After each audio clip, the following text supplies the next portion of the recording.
नमस्कार। आकाशवाणी से प्रस्तुत है समाचार संध्या।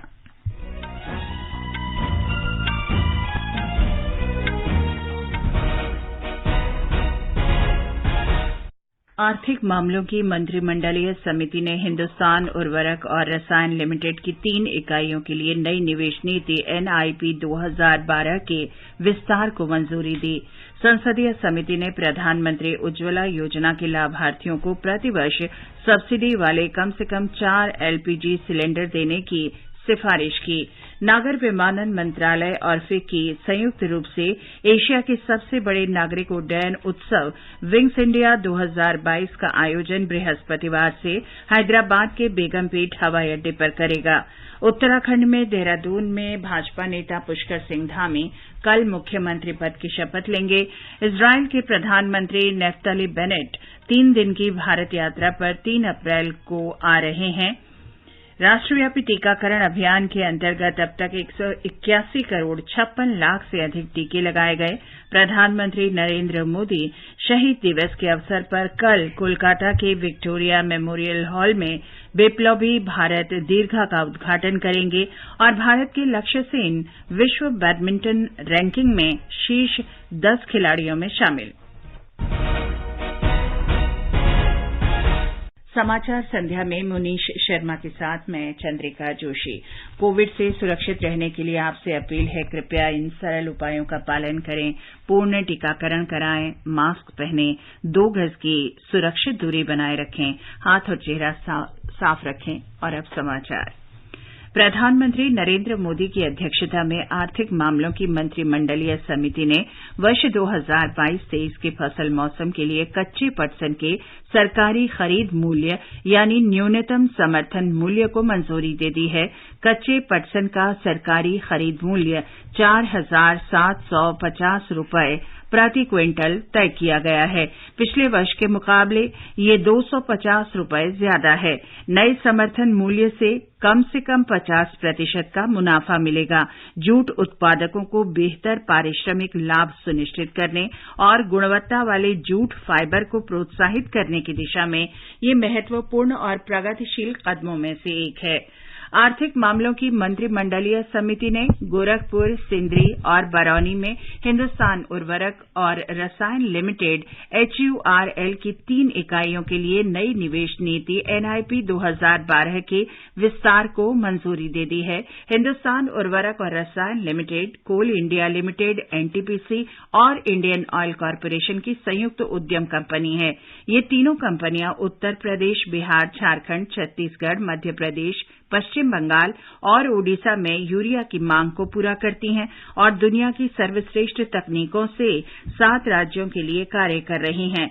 Fertiliser Corporation of India Limited की गोरखपुर और सिंदरी इकाइयों तथा हिंदुस्तान फर्टिलाइजर कॉरपोरेशन लिमिटेड की बरौनी इकाई को 12,70,000 मीट्रिक टन प्रति वर्ष की क्षमता के साथ गैस से चलने वाले नए यूरिया संयंत्र स्थापित कर रही है।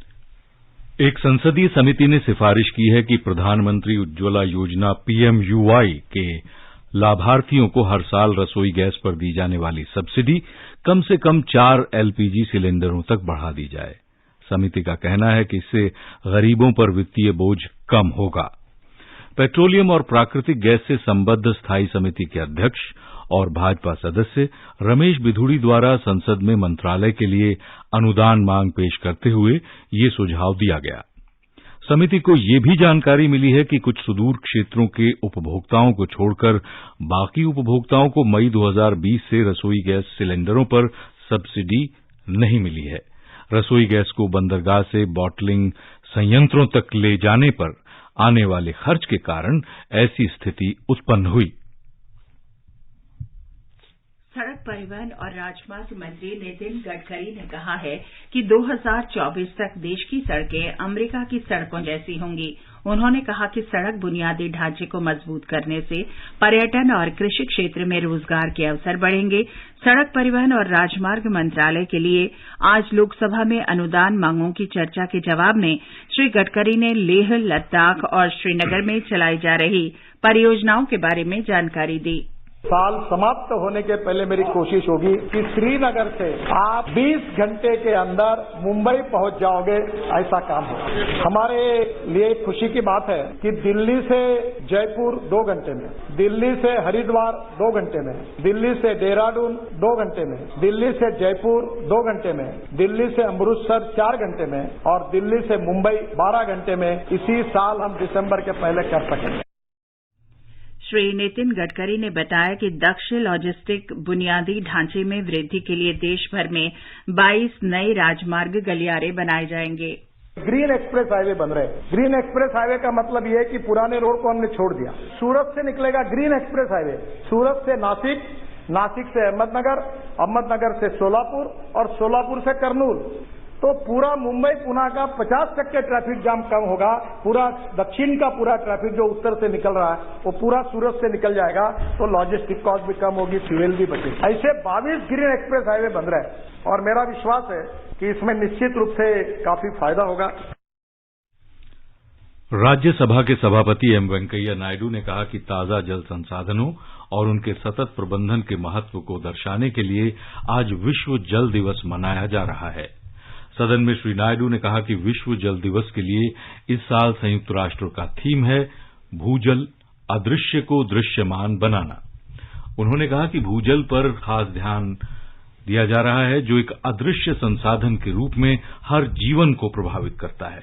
श्री नायडू ने कहा कि बढ़ती हुई आबादी, शहरीकरण और औद्योगिकीकरण के साथ पानी की मांग कई गुना बढ़ गई है। उन्होंने भूजल संरक्षण के महत्व पर जोर दिया। Conservation of water and preservation of water resources is of utmost importance for our country, given the fact that we have 16% of the global population, but only 4% of the world's available fresh water. We as the representatives of the people, it is incumbent upon us to serve as flag bearers in our efforts to conserve water resources. जल शक्ति राज्य मंत्री प्रहलाद सिंह पटेल ने कहा है कि सरकार हर ग्रामीण घर में नल से जल की आपूर्ति के लिए जल जीवन मिशन कार्यान्वित कर रही है। उन्होंने कहा कि 2019 में इस योजना की शुरुआत के बाद से लेकर कल तक 6 करोड़ से ज्यादा ग्रामीण परिवारों को नल जल कनेक्शन उपलब्ध कराए गए। इस साल विश्व जल दिवस का विषय भूजल पर केंद्रित है। श्री पटेल ने सभी से भूजल का उचित ढंग से इस्तेमाल करने को कहा। उत्तराखंड में भारतीय जनता पार्टी नेता पुष्कर सिंह धामी कल दोपहर मुख्यमंत्री पद की शपथ लेंगे। शपथ ग्रहण समारोह देहरादून में आयोजित किया जाएगा। प्रदेश भारतीय जनता पार्टी के मीडिया प्रभारी मनवीर सिंह चौहान ने बताया कि शपथ ग्रहण समारोह में प्रधानमंत्री नरेंद्र मोदी सहित कई केंद्रीय नेता उपस्थित रहेंगे। उधर गोवा में भारतीय जनता पार्टी नेता डॉ प्रमोद सावंत को मुख्यमंत्री के रूप में और मंत्रियों को सोमवार को शपथ दिलाई जाएगी। शपथ ग्रहण समारोह बाम्बोली के पास डॉ श्यामा प्रसाद स्टेडियम में आयोजित होगा।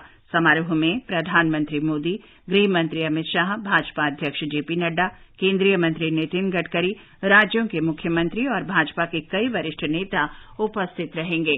उत्तर प्रदेश के कार्यवाहक मुख्यमंत्री योगी आदित्यनाथ ने गोरखपुर से विधायक चुने जाने के बाद विधान परिषद के सदस्य पद से इस्तीफा सभापति को सौंप दिया है। उम्मीद है कि वे शुक्रवार को दूसरी बार मुख्यमंत्री के रूप में शपथ लेंगे। भारतीय जनता पार्टी की राज्य इकाई ने ग्रामीण स्तर के केंद्रों से कम 2 कार्यकर्ताओं को लखनऊ में 25 मार्च को आयोजित शपथ ग्रहण समारोह में आमंत्रित करने का निर्णय लिया है। इस बीच जिला प्रशासन ने शपथ ग्रहण समारोह की तैयारियां तेज कर दी हैं। भारतीय जनता पार्टी ने पश्चिम बंगाल के बीरभूम जिले में तृणमूल कांग्रेस के नेता की मौत के बाद भड़की हिंसा की आलोचना की है। पार्टी ने मामले की निष्पक्षता से जांच कराने की मांग भी की है। पार्टी प्रवक्ता गौरव भाटिया ने नई दिल्ली में कहा कि इस हिंसा में कई मकान जला दिए गए और लोगों की बर्बर हत्या की गई। घटना में 10 लोगों की मौत हुई है, जिनमें बच्चे और महिलाएं भी हैं। उन्होंने मुख्यमंत्री ममता बनर्जी से सवाल किया कि इस हिंसा के लिए आखिर कौन जिम्मेदार है। कानून व्यवस्था की जिम्मेदारी ममता जी किसकी है? क्या पश्चिम बंगाल में इंसान की जान की कोई कीमत नहीं है? ऐसा क्यों होता है कि वहां पे बम फेंकना इंसानों पे आम बात हो गई है, जैसे कोई खिलौना हो?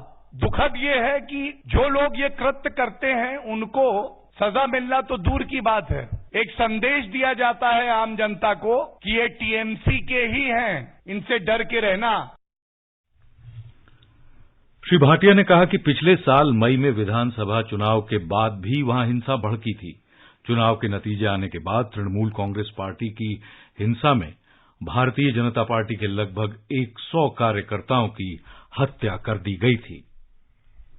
प्रधानमंत्री नरेंद्र मोदी शहीद दिवस के अवसर पर कल शाम वीडियो कॉन्फ्रेंस के माध्यम से कोलकाता के विक्टोरिया मेमोरियल हॉल में विप्लवी भारत दीर्घा का उद्घाटन करेंगे। इस दीर्घा में स्वतंत्रता संग्राम में क्रांतिकारियों के योगदान और ब्रिटिश हुकूमत के खिलाफ उनके संघर्ष को दर्शाया गया है। श्री मोदी इस अवसर पर एक जनसभा को भी संबोधित करेंगे। नेहरू युवा केंद्र संगठन देश भर के सभी 623 जिलों में आजादी का अमृत महोत्सव श्रृंखला के हिस्से के रूप में कल शहीद दिवस मनाएगा। युवा मामलों के मंत्रालय ने कहा है कि इस दिवस का आयोजन नेहरू युवा केंद्र क्रांतिकारियों को श्रद्धांजलि देने के लिए कर रहा है। इसका उद्देश्य युवा पीढ़ी के बीच कृतज्ञता, गर्व, सम्मान और कर्तव्य की भावना पैदा करना है। मंत्रालय ने कहा कि उनकी कहानियां युवाओं को देशभक्ति, राष्ट्रवाद की भावना पैदा करने के लिए प्रेरित करेंगी। दिल्ली में सैनिक स्कूल का नाम शहीद भगत सिंह के नाम पर रखा जाएगा। दिल्ली सरकार झड़ौदा कलां में शहीद Bhagat Singh armed forces preparatory school की स्थापना कर रही है, जहां बच्चों को सशस्त्र बलों के लिए प्रशिक्षित किया जाएगा। स्कूल में कोई फीस नहीं होगी और लड़के लड़कियों के लिए अलग अलग छात्रावास होंगे। दिल्ली का कोई भी विद्यार्थी 9वीं और 11वीं कक्षा में इस स्कूल में दाखिला ले सकता है। ये समाचार हमारी वेबसाइट newsonair.com/hindi और हमारे mobile app news on AIR पर भी उपलब्ध हैं।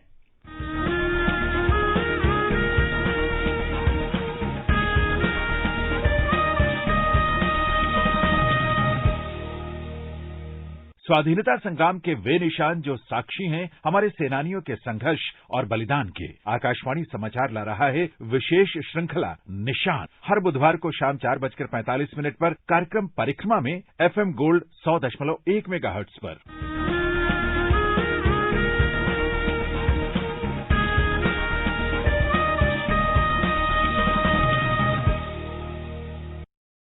समाचार संध्या में एक बार फिर आपका स्वागत है। आगे बढ़ने से पहले मुख्य समाचारों पर एक नजर। आर्थिक मामलों की मंत्रिमंडलीय समिति ने हिंदुस्तान उर्वरक और रसायन लिमिटेड की 3 इकाइयों के लिए नई निवेश नीति NIP 2012 के विस्तार को दी मंजूरी। संसदीय समिति ने प्रधानमंत्री उज्ज्वला योजना के लाभार्थियों को हर साल सब्सिडी वाले कम से कम 4 LPG सिलेंडर देने की सिफारिश की है।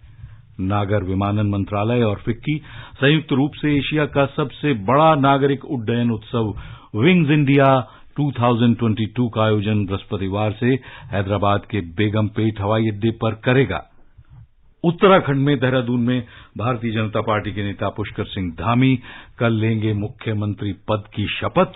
इजराइल के प्रधानमंत्री नफ्ताली बेनेट 3 दिन की भारत यात्रा पर 3 अप्रैल को आ रहे हैं। राष्ट्रव्यापी टीकाकरण अभियान के अंतर्गत अभी तक 181 करोड़ 56 लाख से ज्यादा टीके लगाए गए हैं और प्रधानमंत्री नरेंद्र मोदी शहीद दिवस के अवसर पर कल कोलकाता के विक्टोरिया मेमोरियल हॉल में विप्लवी भारत दीर्घा का उद्घाटन करेंगे और भारत के लक्ष्य सेन विश्व बैडमिंटन रैंकिंग में शीर्ष 10 खिलाड़ियों में पहुंच गए हैं। प्रस्तुत है संसद में आज हुई कार्यवाही की समीक्षा। पहले राज्यसभा लेखक हैं पीटीआई भाषा के माधव चतुर्वेदी।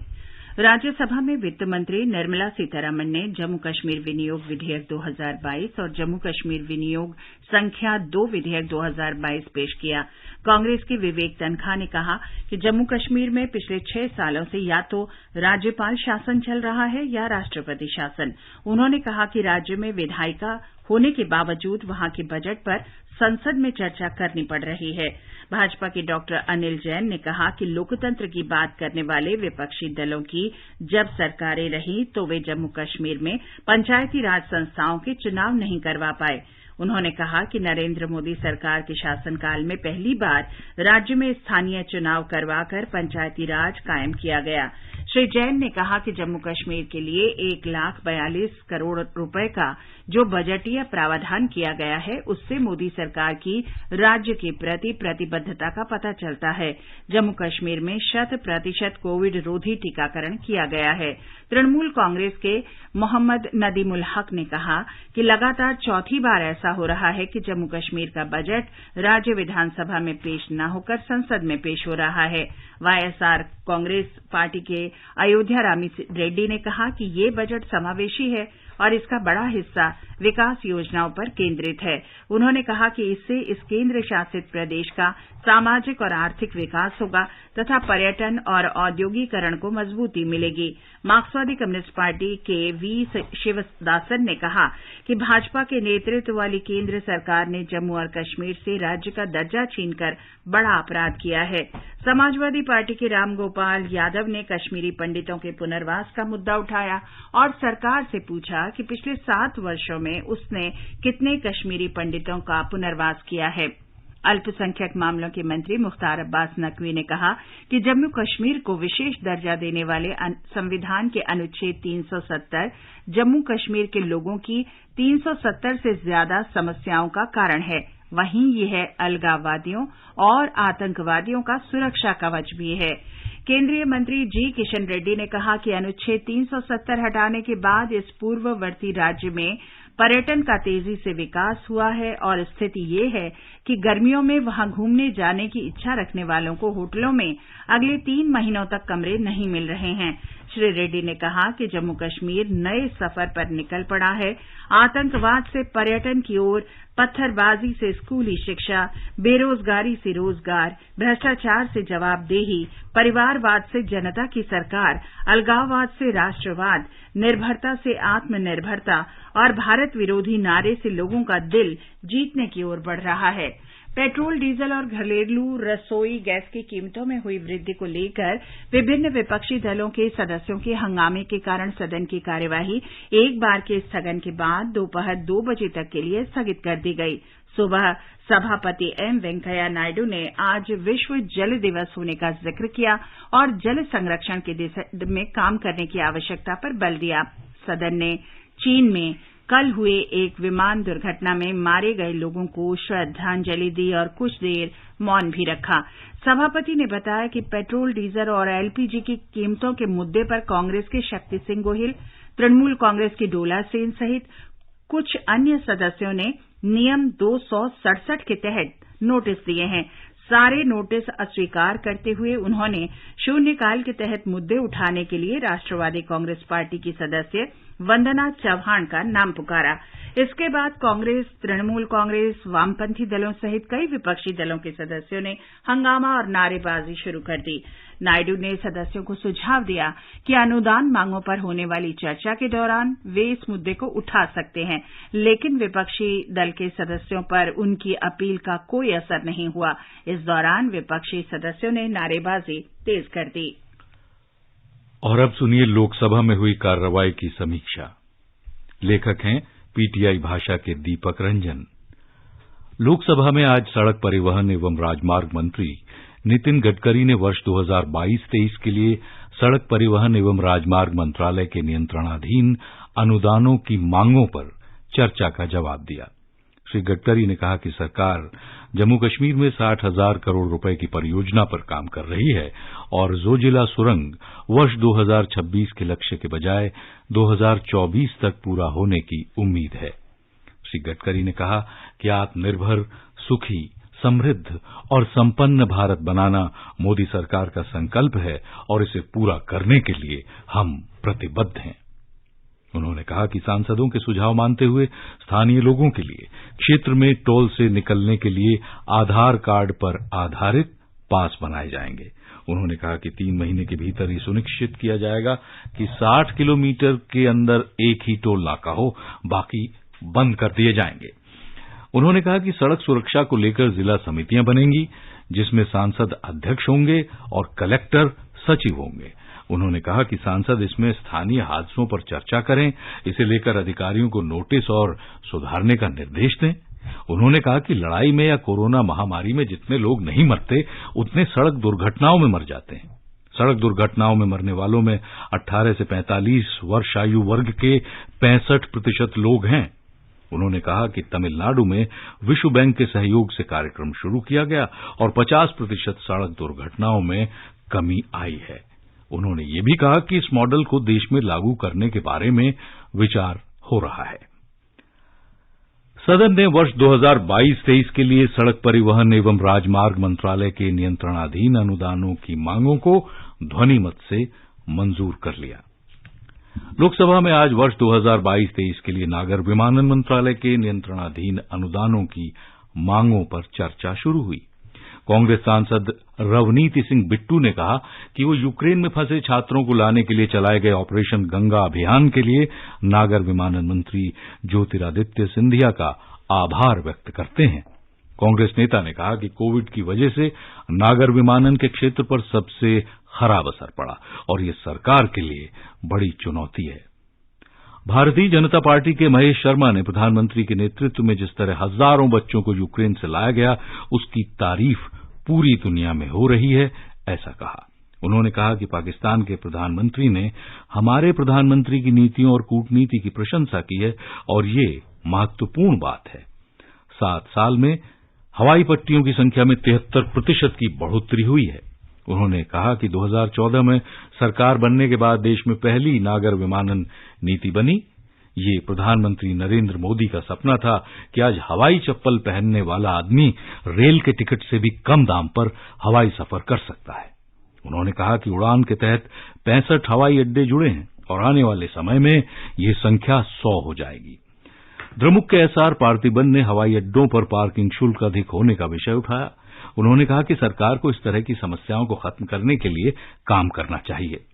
तृणमूल कांग्रेस की महुआ मोइत्रा ने कहा कि पिछले महीने एयर इंडिया के निजीकरण के बाद देश में अलग से नागर विमानन मंत्रालय की क्या जरूरत है। YSRCP की जी माधवी का कहना यह था कि यह निराशाजनक है। 2022-23 के बजट में 87% बजट सिर्फ एयर इंडिया के कर्ज की भरपाई के लिए है। जनता दल यू के आलोक कुमार सुमन ने कहा कि आने वाले कुछ ही साल में हवाई यात्रा करने वालों की संख्या कई गुना बढ़ जाएगी और ऐसे में इस क्षेत्र के लिए वित्तीय आवंटन को 2 गुना करने की जरूरत है। अभी आप संसद में हुई आज की कार्रवाई की समीक्षा सुन रहे थे। नागर विमानन मंत्रालय और फिक्की संयुक्त रूप से विंग्स इंडिया 2022 नामक एशिया का सबसे बड़ा नागरिक उड्डयन उत्सव का आयोजन करेगा। 4 दिन का ये उत्सव बृहस्पतिवार से हैदराबाद के बेगमपेट हवाई अड्डे पर आयोजित किया जाएगा। उत्सव का विषय है India at 75 new horizon for aviation industry. नागर विमानन मंत्री ज्योतिरादित्य सिंधिया ने बताया कि ये उत्सव भारत को नागरिक उड्डयन के क्षेत्र में विश्व का केंद्र बनाने की दिशा में भारत सरकार की प्रतिबद्धता दर्शाता है। उन्होंने विश्वास व्यक्त किया कि इससे नागरिक उड्डयन से संबद्ध संस्थाओं और कंपनियों के साथ नीति निर्धारण में समानता आएगी। उत्सव में विदेशी विशेषज्ञों, राजदूतों और उड्डयन के विभिन्न क्षेत्रों के प्रतिनिधि भी भाग लेंगे। इजराइल के प्रधानमंत्री नेफ्ताली बेनेट प्रधानमंत्री नरेंद्र मोदी के न्योते पर 3 अप्रैल से भारत की यात्रा पर आ रहे हैं। इससे पहले दोनों नेता पिछले साल नवंबर में जलवायु परिवर्तन शिखर सम्मेलन COP26 से इतर ग्लासगो में मिले थे। विदेश मंत्रालय ने कहा है कि प्रधानमंत्री के तौर पर श्री बेनेट की ये पहली भारत यात्रा होगी। 3 दिन की ये यात्रा भारत इजराइल राजनयिक संबंधों के 30 साल पूरा होने का उत्सव मनाए जाने और भारत की आजादी के 75 वर्ष पूरे होने पर हो रही है। इस यात्रा से कृषि, जल व्यापार, शिक्षा, विज्ञान और प्रौद्योगिकी के क्षेत्रों में परस्पर सहयोग और प्रगाढ़ हो जाएगा। खाड़ी देशों से 36 सदस्यीय प्रतिनिधि मंडल केंद्र शासित प्रदेश जम्मू कश्मीर में निवेश के अवसरों का पता लगाने और संबंधों को मजबूत बनाने के सिलसिले में श्रीनगर पहुंचा। हमारे संवाददाता ने बताया है कि प्रतिनिधि मंडल का ये दौरा प्रधानमंत्री नरेंद्र मोदी के नेतृत्व में कश्मीर के सफल सामाजिक आर्थिक परिवर्तन का प्रतीक है। खाड़ी देशों के 36 सदस्यीय व्यापारिक प्रतिनिधि मंडल ने कल दक्षिण कश्मीर में पहलगाम का दौरा किया और अगले दिनों में ये उम्मीद की जा सकती है कि वे पर्यटन और आतिथ्य क्षेत्र में निवेश के अवसरों का पता लगाने के लिए सिकी रिजॉर्ट गुलमर्ग सहित घाटी के अन्य पर्यटन स्थलों का भी दौरा करेंगे। श्रीनगर के शेर कश्मीर इंटरनेशनल कन्वेंशन सेंटर में आज एक व्यावसायिक कार्यक्रम का भी आयोजन किया गया। इस अवसर पर उपस्थित उपराज्यपाल मनोज सिन्हा ने कहा कि जनवरी में उनकी दुबई एक्सपो यात्रा के बाद से संयुक्त अरब इमारात की कई विदेशी कंपनियों ने जम्मू कश्मीर के लिए दीर्घकालिक योजनाओं की घोषणा की है और भरोसा दिलाया कि उनकी सरकार आर्थिक साझेदारी को मजबूत करने और आपसी संबंधों को गुणात्मक रूप से नए स्तर पर ले जाने में कोई कसर नहीं छोड़ेगी। आकाशवाणी समाचार के लिए श्रीनगर से मैं सुनील कौल। स्वास्थ्य मंत्री डॉक्टर मनसुख मांडविया ने कहा है कि देश में 1 लाख स्वास्थ्य तथा आरोग्य केंद्र स्थापित किए गए हैं। डॉक्टर मांडविया ने आज कहा कि ये स्वास्थ्य और आरोग्य केंद्र देश के आम लोगों के लिए बुनियादी स्वास्थ्य सेवाओं को सुलभ बना रहे हैं। उन्होंने कहा कि देश स्वस्थ समाज से समृद्ध राष्ट्र की ओर बढ़ रहा है। राष्ट्रव्यापी टीकाकरण अभियान के अंतर्गत अभी तक 181 करोड़ 56 लाख से अधिक कोविड रोधी टीके लगाए जा चुके हैं। स्वस्थ होने की दर इस समय 98.74% है। कल 2000 से ज्यादा लोग स्वस्थ हुए और 1,500 लोगों में संक्रमण की पुष्टि हुई। इस वर्ष के पद्म पुरस्कारों से अलंकृत लोगों ने आज नई दिल्ली में राष्ट्रीय समर स्मारक पर जाकर श्रद्धा सुमन अर्पित किए। इनमें देवेंद्र झाझरिया और सच्चिदानंद स्वामी तथा सरदार जगजीत सिंह दर्दी, काजी सिंह और पंडित रामदयाल शर्मा भी शामिल हैं। पंडित रामदयाल शर्मा ने राष्ट्रीय समर स्मारक की सरकार की पहल की सराहना की। मुझे बहुत गर्व महसूस हो रहा है और मैं बहुत बहुत धन्यवाद करना चाहता हूं प्रधानमंत्री श्री मोदी जी का, जिन्होंने इसका निर्माण करवाया। और हमारे वीरों की जो है, क्योंकि पहले तो बहुत पुराने केबल लगे हुए थे और बाद में जो वीर गति को प्राप्त हुए सबका नाम इधर है। कितना सुंदर बनवाया है, बहुत अच्छा बनवाया है। बहुत बहुत आभार व्यक्त करता हूं। और अब आर्थिक जगत की खबरों के साथ सोनू सूद।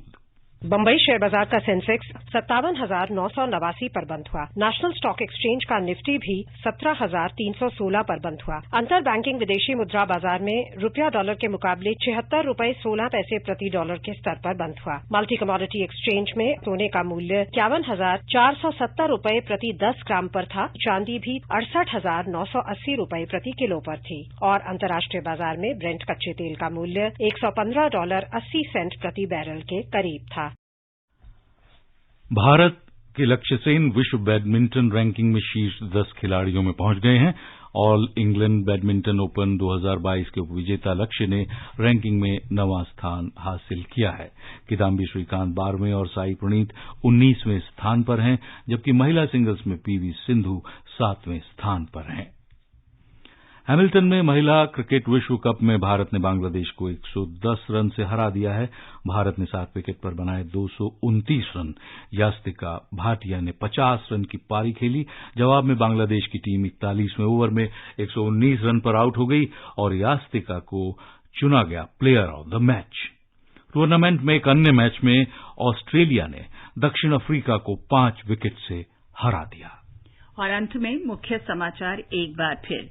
आर्थिक मामलों की मंत्रिमंडलीय समिति ने हिंदुस्तान उर्वरक और रसायन लिमिटेड की 3 इकाइयों के लिए नई निवेश नीति एनआईपी 2012 के विस्तार को मंजूरी दी। संसदीय समिति ने प्रधानमंत्री उज्ज्वला योजना के लाभार्थियों को प्रतिवर्ष सब्सिडी वाले कम से कम 4 एलपीजी सिलेंडर देने की सिफारिश की। नागर विमानन मंत्रालय और फिक्की संयुक्त रूप से एशिया का सबसे बड़ा नागरिक उड्डयन उत्सव विंग्स इंडिया 2022 का आयोजन बृहस्पतिवार से हैदराबाद के बेगमपेट हवाई अड्डे पर करेगा। उत्तराखंड में देहरादून में भाजपा नेता पुष्कर सिंह धामी कल मुख्यमंत्री पद की शपथ लेंगे। इजरायल के प्रधानमंत्री नेफ्तली बेनेट 3 दिन की यात्रा पर 3 अप्रैल को भारत आ रहे हैं। राष्ट्रव्यापी कोविड टीकाकरण अभियान के अंतर्गत अब तक 181 करोड़ 56 लाख से अधिक टीके लगाए गए। प्रधानमंत्री नरेंद्र मोदी शहीद दिवस के अवसर पर कल कोलकाता के विक्टोरिया मेमोरियल हॉल में बिप्लोबी भारत दीर्घा का उद्घाटन करेंगे और भारत के लक्ष्य सेन विश्व बैडमिंटन रैंकिंग में शीर्ष 10 खिलाड़ियों में शामिल। इसके साथ ही समाचार संध्या का ये अंक समाप्त हुआ। नमस्कार।